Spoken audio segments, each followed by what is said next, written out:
எல்லாருக்கும் வணக்கம். வாங்க இன்றைக்கி பன்னீர் பட்டர் மசாலா செய்யலாம். அதுக்கு ஒரு மிக்ஸி ஜாரில் ஒரு 5-6 பல் பூண்டு, 2 துண்டு இஞ்சி, ஒரு 2-3 பச்சை மிளகா, ஒரு 5-6 முந்திரி பருப்பு, ஒரு 3 தக்காளி, ஒரு ஸ்பூன் காஷ்மீர் சில்லி போட்டு அரைச்சி வச்சுக்கலாம்.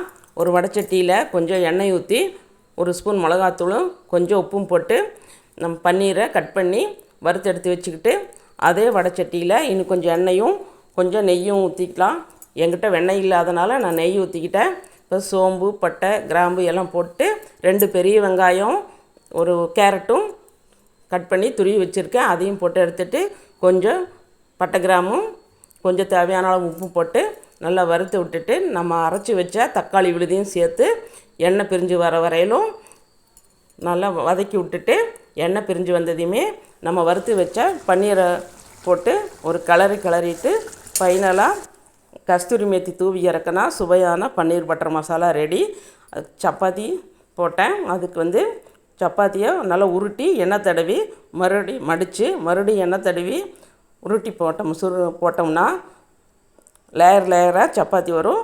நீங்களும் இதே மாதிரி செய்து பார்த்துட்டு எப்படி இருக்குன்னு கமெண்ட் பண்ணுங்கள், லைக் பண்ணுங்கள், ஷேர் பண்ணுங்கள், மறக்காமல் சப்ஸ்கிரைப் பண்ணுங்கள். வாழ்க வளத்துடன் நலத்துடன்.